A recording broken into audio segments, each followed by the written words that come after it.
then they just let me play on my own because I just had a direct channel connected to that source of light, and the angelic frequency was just coming through, and I didn't need them to hold it for me. I really like what you just said, because I think a lot of people, we're so prone to being taught to be independent and to take care of ourselves, that when people encourage you to check in with the angels, let them do it for you, then there's this feeling of, well, what am I here for if the angels are doing it?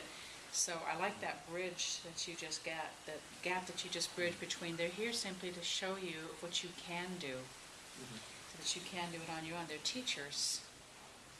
And I was looking over when we were coming, I was looking up the word Merkaba because I wanted to get a little bit of academic knowledge behind it. It isn't something that I've studied individually. And what I loved about it was you break the word down. Mer means the joining of two. The Ka means the angelic realm of spirit, and Ba means the body. It is the joining of the angelic and the physical. And that's what they're here to teach us, is to join our physical body with that realm so that we can manifest things ourselves. They're not here to do it for us. They're simply here to show us that it can be done, but then more importantly that we ourselves can do it without their help. And that's the journey, is to doing it with them helping us and supporting us, but not for us. I think that's a completely different energy, isn't it? Yeah, I think they're what they've shown me over the years is that they've always, there's like a fusion happening for all of us now who are wanting this to take place. A fusion with the high self or with your I am presence, which I'll be speaking more about this afternoon. And the I am presence is like your higher self. If you were able to go up into a higher dimension, into the level of soul, and which you can do in a meditation, we're going to do it today. We'll actually travel up a pillar of light, because we all know about our energy centers, our chakras, as it's spoken about in the yoga tradition. And there's a central pillar of light, and then if you can align yourself and connect with that pillar of light, you can actually travel right up kind of the top of your head and go up the light, and then connect with your higher self, or your soul, your higher self, which is all-knowing and has a higher perspective of things. You know, it's like when we're in a challenging time and we can't figure out what to do. If you do your meditation and connect with your I am presence and travel up the pillar of light, and then, you know, ask your higher self, you know, what you should do, you can receive divine guidance from your higher self as to how you should act, especially in these uncertain times when we're all being faced with great change right now. So it's a wonderful thing to be able to do that, and we'll be working on that today, because, you know, with this whole thing about 2012 and the ascension and the dimensional shift that's occurring, there's all sorts of techniques for you know, activating your radiant body, your fifth dimensional body of light. And you know, many people are working on this endeavor right now and have been for quite some time. But you know, and I've been exploring the Merkaba field, the energy field around the human body, for about 25 years now.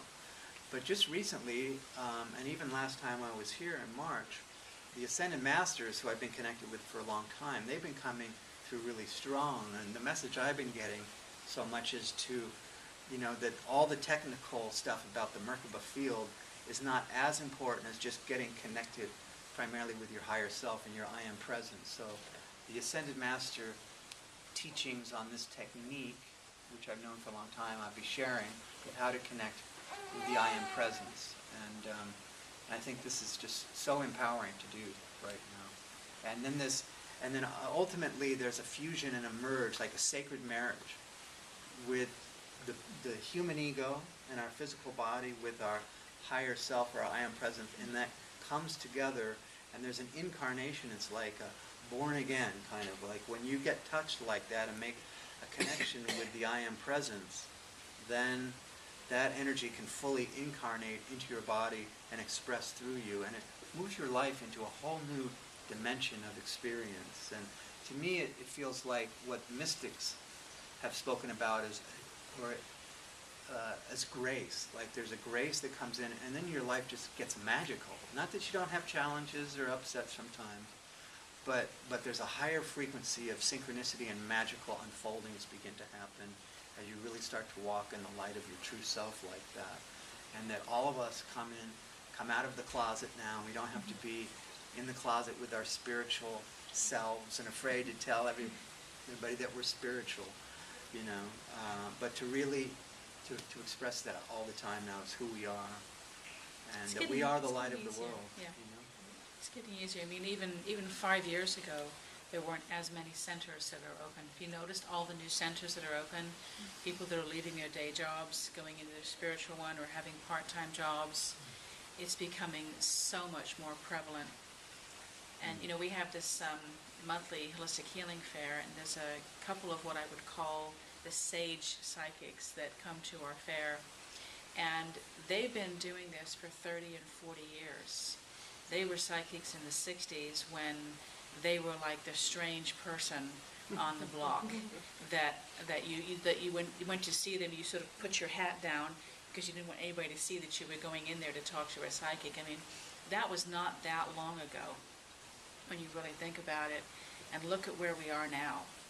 Only 20, 30 years later, everybody's talking about being spiritual and getting into meditation and getting into energy work. Even though sometimes I spoke with a former sister-in-law of mine in England the other day, and she said, I'm just getting into Qigong. And that was for her an entrance into something that she thought was an exercise program. And even people that are not spiritual are being drawn to something like that. Qigong is a very high energy spiritual way of working. So they're not even realizing that they're gravitating towards spiritual things. They think it's just, I'm taking my yoga class to get fit twice a week. Well, maybe you're doing it at 24-hour fitness, but if you're going to a proper class with a teacher, yoga in itself has divine energy in it. The energy moving in that direction is undeniable. We're changing, and there's some adjustments to happen, and there's still a lot of corruption to be revealed. And for those of us that understand we're moving forward, see it as a positive thing, that these are simply things that need to be revealed in order to be restructured and rebuilt. And then there are those that still look at it as something that's devastating and awful. And again, it's the perspective. When you step into that, I am present, I am oneness, what you see in a situation as compared to what somebody else sees is simply a matter of your perspective. And that's what makes it manageable. That's what makes it magical. Nothing different really happens to anybody else as compared to us, but we now have this ability to step back and look at it from a much higher perspective through the higher self with divine wisdom, rather than being immersed in it at a level here where we only see what's around us. And that's why it's easier to cope with life and create magic and create change and move when you get into that oneness.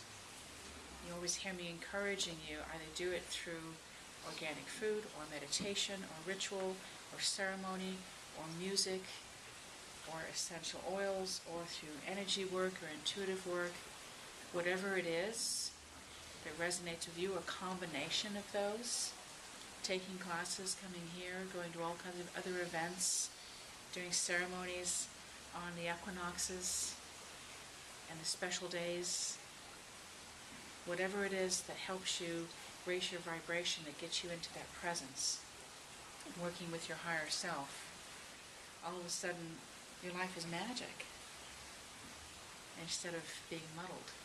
And it's that easy to make that transition. And you start losing the grip of the ego on you. Adavon and I were having this conversation last night and this morning about when the ego is coming up to yell in your face.